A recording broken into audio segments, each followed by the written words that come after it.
Shalom, puji Tuhan, kita bertemu kembali dalam momen saat teduh pagi bersama Gereja Isa Al-Masih Lawang Life Generation. Saya percaya hari ini hari yang sangat diberkati oleh Tuhan. Karena itu mari kita masuk dalam hadirat-Nya sebelum kita melakukan segala aktivitas kita.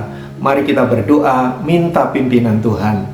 Bapa, dalam nama Yesus kami bersyukur karena hari ini kami boleh kembali masuk dalam hadirat-Mu. Sebelum kami memulai segala sesuatunya, biarlah berkat ilahi turun atas kami, menuntun kami, sehingga sepanjang hari ini menjadi hari yang diberkati oleh Tuhan. Terima kasih Bapa, kami siap diberkati, kami siap untuk melayani Engkau. Terpujilah nama-Mu, dalam nama Yesus kami berdoa, haleluya. Amin. Puji Tuhan saudaraku, mari kita bersama-sama menaikkan pujian kita kepada Allah dan biarlah kemuliaan hanya bagi Dia. Terima kasih Tuhan atas hari ini. Kami rindu membawa pujian kami kepadamu. Kuduskan kami, layakan kami, biar kami boleh menikmati hadirat-Mu yang kudus. Pujian dan syukurku ku bawa padamu, dengan rendah hati ku persembahkan.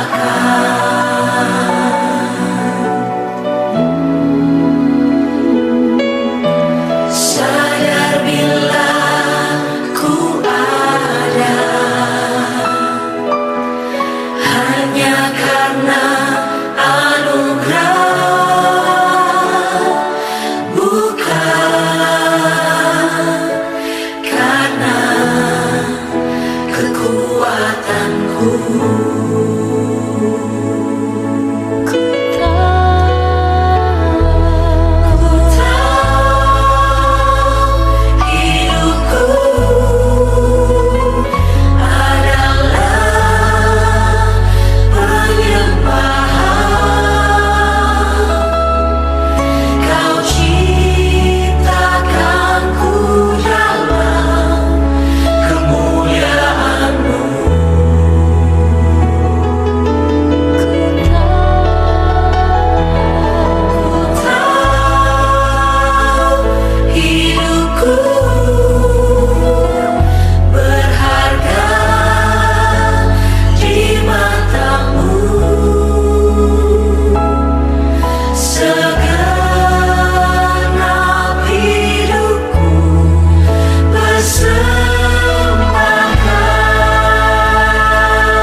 Saudara, hari ini Kamis tanggal 21 Mei 2026.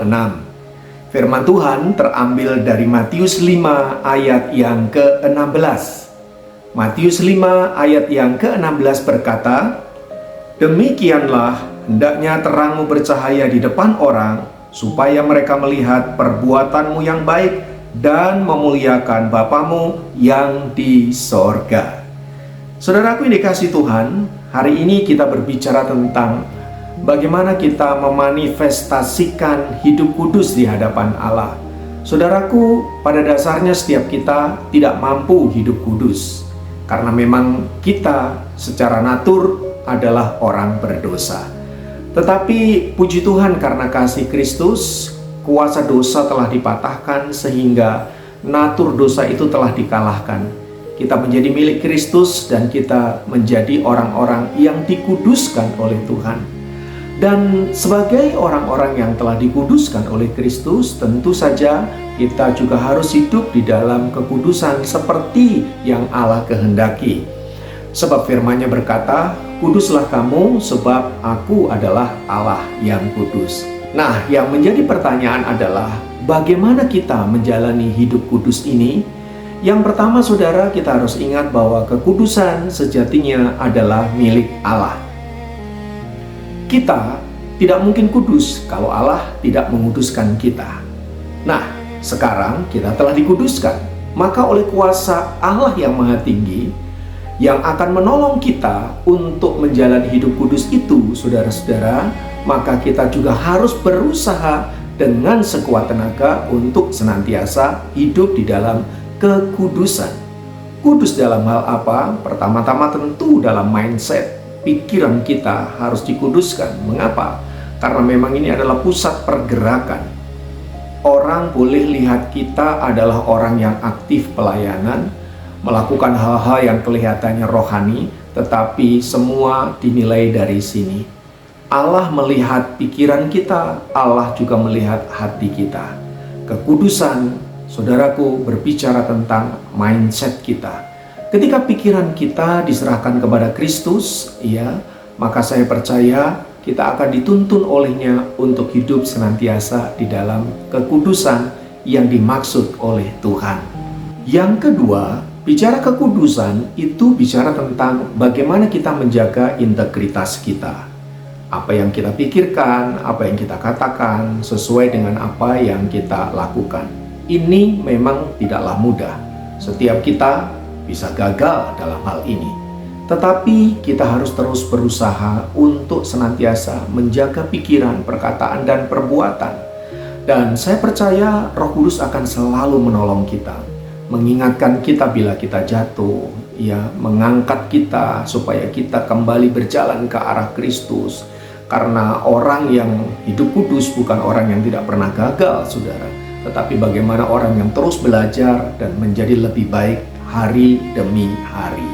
Oleh sebab itu, saudaraku dikasihi Tuhan, integritas ini terus harus kita jaga. Ya, kita upayakan, kita usahakan, dan tentu saja dengan pertolongan Roh Kudus. Bisa nggak sih kita gagal? Sangat mungkin. Bahkan kita lihat orang-orang besar seperti Daud, seperti Salomo, Elia, ya, Musa, Abraham, ya, semua adalah orang-orang yang pernah gagal dalam hal integritas. Tetapi lihat hidup mereka. Hidup mereka terus dipakai oleh Tuhan karena mereka mau berjalan kembali bersama dengan Tuhan. Jadi, apabila kita gagal, bangunlah, berjalanlah kembali. Yang ketiga, hidup kudus berbicara tentang bagaimana kita menyelaraskan hidup ini dengan nilai-nilai rohani, bukan menyelaraskan diri dengan nilai-nilai duniawi. Seringkali orang dunia menyebut bahwa orang kudus itu identik dengan orang yang berlabel agamawi. Seolah-olah mereka yang punya label agamawi adalah orang-orang yang suci. Itulah sebabnya kita seringkali membedakan antara yang suci dengan yang tidak suci dengan fenomena yang ada, cara berpakaian, cara beribadah, dan seterusnya. Yesus sendiri menilai kesucian hidup bukan dari hal demikian. Masih ingat ketika ada dua orang berdoa di hadapan Allah, yang satu adalah Farisi dan yang satu adalah pemungut cukai. Dua-duanya datang kepada Allah dan dengan dua konsep yang berbeda. Yang satu memposisikan diri sebagai orang suci, orang kudus, orang yang diberkati, orang yang diperkenan.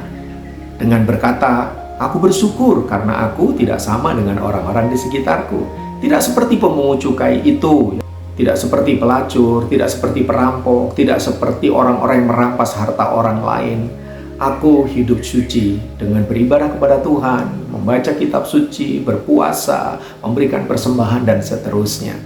Saudaraku, inilah konsep hidup suci yang dipikirkan oleh kelompok Farisi, dan kebanyakan orang biasanya berpikir demikian.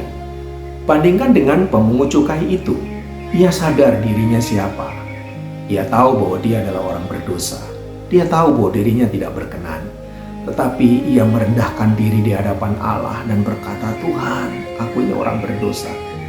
Saudaraku, ketika orang menyadari dosanya dan sadar bahwa dia butuh Tuhan, hari itu kesucian hidup diberikan oleh Allah.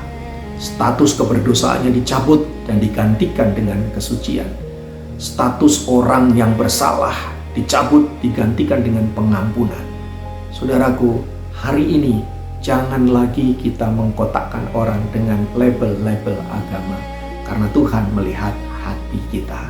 Mari jadilah orang-orang suci, bukan hanya di hadapan manusia, tetapi di hadapan Allah yang Maha Tinggi. Sebab Dialah yang menilai diri kita, bukan orang lain. Dan hari ini, mari kita rendahkan diri kita, minta Allah sendiri yang menguduskan hidup kita, dan marilah kita belajar untuk senantiasa dengan sekuat tenaga hidup di dalam kebenaran. Mari kita berdoa. Tuhan, dengan kemampuan kami sendiri, kami tidak sanggup hidup di dalam kesucian dan kebenaran. Tetapi Tuhan Roh Kudus memampukan kami, sehingga kami boleh senantiasa hidup dalam perkenanan Allah, hidup suci seperti yang Engkau kehendaki. Karena itu Bapa, kami menyerahkan hidup kami ke dalam pimpinan-Mu. Terpujilah nama-Mu, dalam nama Yesus kami berdoa kepadamu. Haleluya. Amin. Saudara, mari kita bersama-sama menaikkan doa syafaat kita. Hari ini Kamis, tanggal 21 Mei 2026, pokok doa kita tetap berdoa untuk para pengusaha Kristen, pekerja Kristen, profesional Kristen, anak-anak sekolah, dan semua orang Kristen yang bekerja di marketplace mereka masing-masing, supaya Tuhan pakai mereka menjadi alat. Dari tempat ini kami berdoa memberkati dan menyerahkan para profesional Kristen dimanapun berada, para pekerja Kristen dimanapun berada, para buruh Kristen, para petani Kristen, para nelayan Kristen, dan semua orang percaya yang bekerja di marketplace mereka masing-masing. Tuhan kiranya berkati mereka. Tuhan tolong mereka agar mereka boleh menjadi saksi. Tuhan tuntun mereka supaya melalui hidup mereka nama Tuhan saja yang dipermuliakan. Kami memberkati mereka Tuhan, diberkatilah usaha mereka, diberkatilah bisnis mereka, diberkatilah pekerjaan mereka, keluarga mereka, dan apapun yang mereka kerjakan, kiranya Tuhan membuat berhasil. Terima kasih Tuhan, kami menopang orang-orang Kristen yang sedang bekerja dimanapun berada. Tuhan memberkati mereka. Terima kasih Bapa, kami menyerahkan hidup mereka hanya ke dalam tangan kasih-Mu. Pun demikian kami yang hari ini ikut di dalam momen saat teduh pagi bersama ini, kalau ada di antara kami yang datang dengan pergumulan kami masing-masing, Tuhan jamah mereka, Tuhan sentuh mereka, Tuhan angkat beban mereka, Tuhan beri kelepasan dan pemulihan. Kami menaruh hidup kami hanya ke dalam pimpinan-Mu. Berkat Tuhan atas kami. Doa ini kami naikkan dalam nama Yesus, Tuhan dan Juru Selamat kami yang sudah mengajar kami berdoa demikian. Bapa kami yang di sorga, dikuduskanlah nama-Mu, datanglah kerajaan-Mu, jadilah kehendak-Mu di bumi seperti di sorga. Beri kami pada hari ini makanan kami yang secukupnya, dan ampuni kesalahan kami, seperti kami juga mengampuni orang yang bersalah pada kami. Jangan membawa kami ke dalam pencobaan, tetapi lepaskan kami dari yang jahat, karena Engkau yang punya kerajaan, dan kuasa, dan kemuliaan sampai selama-lamanya. Tuhan kiranya memberkati-Mu dalam segala jalan-Mu, serta membuat-Mu berhasil. Engkau dan seisi rumah-Mu diberkati oleh Allah yang Maha Tinggi, dalam nama Tuhan Yesus. Haleluya. Amin. Demikian saat teduh pagi kita bersama. Kiranya Tuhan memberkati sepanjang hari ini. Sukses selalu di dalam Tuhan.